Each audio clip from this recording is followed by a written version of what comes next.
Jika ketika orang Yahudi bilang nggak mungkin Nabi Isa itu nggak anak zina, wong ibu kok tanpa bapak, anak kok hanya ada ibu tanpa bapak. Allah cara menjawab, inna masalah Isa intawoy kamasali Adam. Jika kamu protes ada Isa karena tanpa bapak, ya protes dengan Nabi Adam, tanpa ibu tanpa bapak.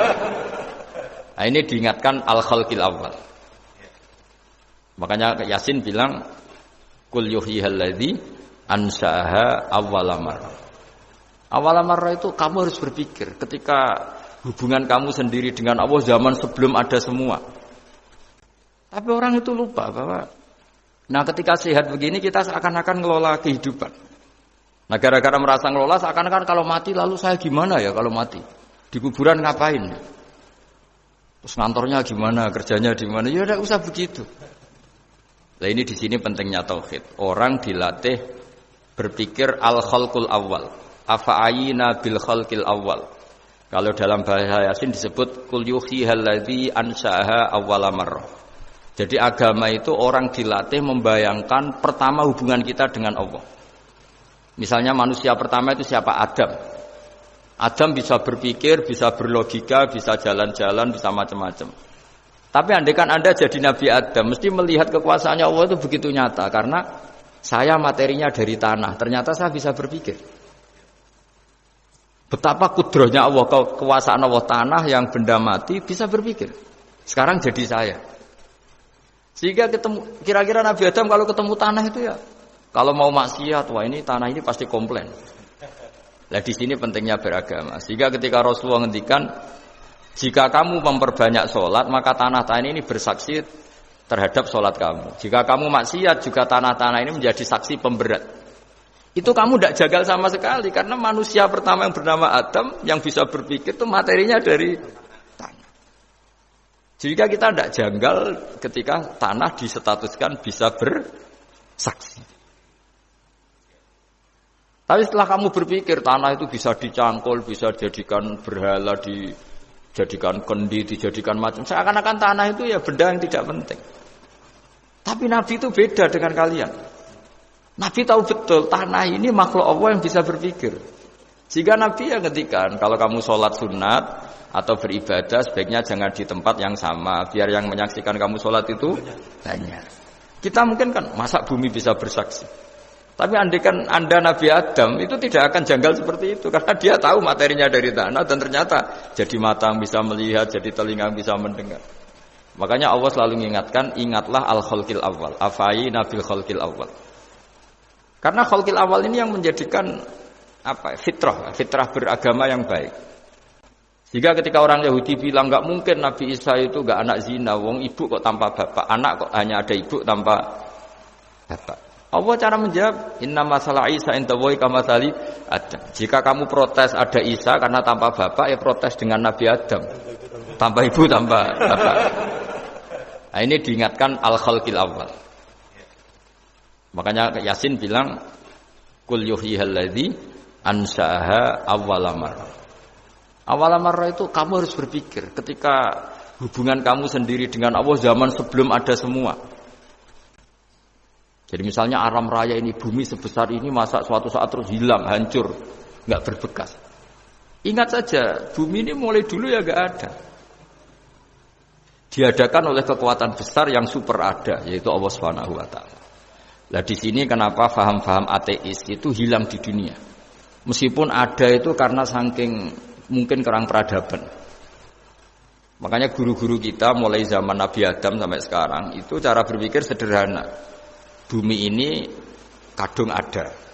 Di mana-mana sesuatu yang ada pasti disebabkan yang lebih ada. Kan nggak mungkin bumi yang ada kemudian penciptanya itu udah ada. Itu kan ngajak goblok bareng gitu kira-kira gitu. Sesuatu yang ada disebabkan oleh sesuatu yang tiada. Maka guru-guru kita ngajari pertama sifat Allah itu wujud. Karena ini wujud super atau kausa prima, terus kiai bilang wajibil wujud. Wajibil wujud terjemahan bawahnya ya wujud super.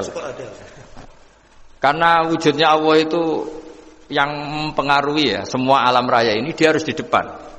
Masa yang menciptakan di belakang. Makanya terus disifati qadim. Qadim itu harus lebih dulu atau awal.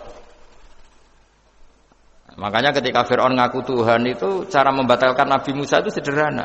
Kalau kamu Tuhan berarti baba kamu nggak ada Tuhan karena Tuhannya terlambat datang. Nah, itu langsung. Oh iya ya kalau ya kan berarti babanya dia tanpa Tuhan kan Tuhannya baru kemarin. Aktenya baru diurus itu aktenya baru diurus itu Tuhannya. Makanya Fir'aun itu akhirnya Nabi Musa punya pengaruh besar di kalangan punggawa Fir'aun. Karena ketika debat terbuka itu punggawanya dengar. Akhirnya mereka iman sama Nabi Musa. Ini disebut wa qala rajulun mu'minun min ali fir'auna yaktumu imana. Banyak yang diam-diam ini iman karena logika Fir'aun jadi Tuhan itu enggak masuk akal. Yang benar adalah Tuhannya Nabi Musa. Nah, orang-orang ini itu ya dibilang enggak loyal ya pokoknya dia iman. Dan dia juga yang ikut rapat. Besok Musa tangkap. Karena mereka sudah iman sama Musa terus sebelum eksekusi itu datang, ini datang ke Musa. Tadi malam saya ikut rapat, keputusannya Anda ditangkap mau dibunuh. Jangan lari saja dulu. Jadi kan nggak bisa disebut pengkhianatan, kan ini orang baik. Jadi malamnya ikut rapat, besok Musa tangkap bunuh. Iya Nabi Musa, paginya sebelum itu. Musa, saya nanti malam ikut rapat dan keputusannya Anda ditangkap dibunuh. Kamu lari saja sekarang. Nah, kenapa iman? Karena logika yang dibangun Nabi Musa. Makanya ciri utama kebenaran itu bal naqdhifu bil haqqi 'alal batil fayadmaghuhu fa idza huwa zahid. Kebenaran sejati itu boleh diuji di mana saja. Dan Anda tidak usah khawatir kebenaran sejati itu kalah. Pasti menang. Kalau kebenaran itu kebenaran sejati pasti menang. Nah, di sini terus ada ulama-ulama kayak banyak lah termasuk di Indonesia kayak Pak Quraisy kayak yang nyaman saja anak-anaknya di luar negeri karena merasa kebenaran sejati itu tidak akan kalah. Sehingga ketika ada negara yang begitu maju, saya pernah ditanya sama orang yang kuliah di Inggris, di Swiss, Gus, saya ini kan orang Indonesia, tapi pengagum negara Swiss, Swedia, negara di sana itu makmur, terus tertib. Bagaimana saya tetap mencintai Islam, yang secara lahir itu, kadang-kadang beberapa negara Islam itu kacau. Ada seorang mahasiswa tanya gitu. Dia tanya, cara ingat Allah, ya membela Islam kira-kira gitu. Terus tak kasih tahu dia. Ketika Anda muji negara-negara itu makmur, sejahtera, itu sebetulnya tetap utang jasa terbesar itu sama Tuhan. Pejabat bisa apa ketika Allah misalnya nggak bikin air? Negara bisa apa misalnya ketika Allah itu nggak bikin oksigen? Tetap semua ketertiban itu karena kehendak Allah. Berarti utang jasa kamu di negara manapun tetap sama Allah, bukan pada yang lain. Bahwa ada hukum sosial manusia, oke lah, kedua, ketiga, dia harus terima. Hanya dia sadar. Nah, masalahnya kita ketika di negara yang makmur gitu, pikiran kita, presidennya hebat, menterinya hebat, tata sosialnya hebat. Oke, nggak apa-apa, muji manusia itu nggak apa-apa. Tapi tetap itu semua di bawah muji Allah Subhanahu wa Ta'ala. Ada air begini ciptaan Allah, ada oksigen sehat ciptaannya Allah. Sehingga muji pertama itu kepada apa artinya kehebatan manusia ketika ada gempa besar, ada likuifaksi, ada macam-macam. Nah, maksud saya ngaji di sini, ingat Allah itu dengan cara seperti itu. Sehingga ketika kita hidup di negara manapun, ya utang jasa pertama pikiran kita sama Allah Subhanahu wa Ta'ala. Tapi kalau enggak, kamu terjebak hukum adat tadi. Di mana-mana ayam itu yang mengeluarkan telur, telur mengeluarkan ayam. Enggak bisa batu ini mengeluarkan ayam. Keliru kamu. Ketika ayam mengeluarkan telur, memangnya ayam itu bisa? Apa dia berpikir sekolah dulu gimana ya cara punya telur? Kan tidak juga. Tidak berkehendak juga. Apa ketika mata kamu bisa melihat terus kamu merencanakan gimana ya mata supaya bisa melihat? Ya tahu-tahu sudah melihat.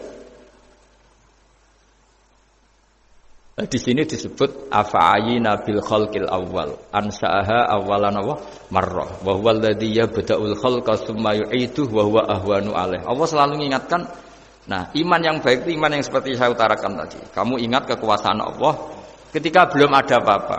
Belum ada apa-apa ya Allah bikin manusia itu dari tanah, bikin ayam ya dari tanah, bikin sapi ya dari tanah. Bahkan semuanya dari ketiadaan. Nah, dengan iman seperti itu, nanti kalau kamu ngaji hadis, Nabi bisa mengeluarkan air dari apa?